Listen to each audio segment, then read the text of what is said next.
Salut les amis, c'est l'été, il fait beau, il fait chaud. Je suis dans mon hamac et je crois que je vais faire une petite sieste. Non, je rigole. Aujourd'hui, je vais vous parler plutôt du Fimi Palm. Vous venez de l'acheter et vous vous êtes dit, je vais faire des superbes images en sortant la caméra de la boîte et en filmant. Eh ben, vous vous trompez complètement.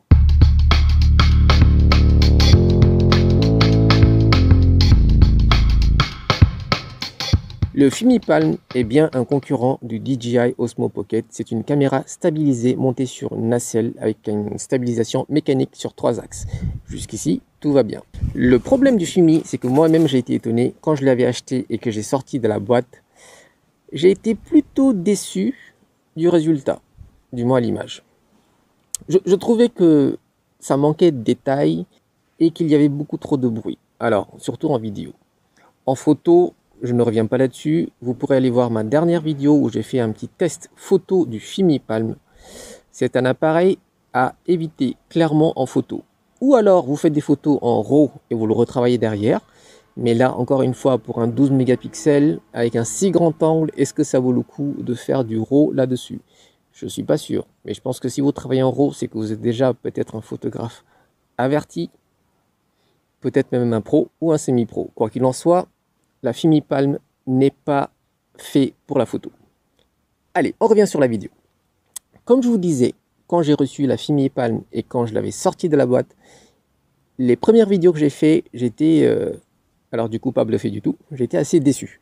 Alors surtout que j'avais l'Osmo Action qui filmait en 4K et quand je comparais les deux images, je trouvais que la Fimi était, voilà, l'image était un peu molle, voilà. Et après j'ai compris une chose, c'est que le mode auto du Fimi Palm est catastrophique. Clairement, il y a des mises à jour assez régulières, je dois l'admettre, au moins une fois par mois sur le Fimi Palm, donc qui est censé améliorer l'appareil. D'ailleurs, l'appareil est très bon. Maintenant, une fois que vous savez l'utiliser, il est très bon, il n'y a pas de souci. Mais c'est vrai que tout mode auto, c'est vraiment à éviter. Donc, si vous voulez commencer avec la Fimi Palm avec une configuration potable, je vous donne la solution. Ne laissez pas tout en auto. En fait, c'est simple ici. En fait, laissez tout en auto. Vous filmez en extérieur ou en journée, on va dire, et que c'est assez lumineux, que ce soit intérieur ou extérieur. Vous laissez la vitesse en auto et vous laissez la focale en auto. Et l'ISO, vous le mettez à 100. Voilà. Le problème du Fimi, c'est qu'il pousse l'ensemble des configurations au max. Donc par exemple, vous filmez en plein jour, il va pousser la vitesse au max, mais aussi l'ISO au max. Ce qui fait que vous allez vraiment perdre beaucoup de détails dans les images. Là, si vous maintenez l'ISO à 100, et bien là, vous gagnez déjà beaucoup de détails. Après, le mode auto sur la vitesse, c'est pareil. Il va quand même pousser au max. Donc j'ai envie de dire, si vous voulez une image vraiment beaucoup plus punchy, vous allez devoir retravailler ça au montage. Si vous êtes pointilleux sur l'image et que vous voulez une image punchy tout de suite, à vous de régler la vitesse en manuel. Moi perso, je suis en vacances, j'ai pas envie de me prendre la tête avec ça, surtout avec les variations de lumière. Exemple, je filme dans le jardin et que je suis les gamins qui rentrent dans la maison, eh ben, j'ai pas le temps de tout changer. Donc je mets tout en auto, au moins là, la vitesse varie.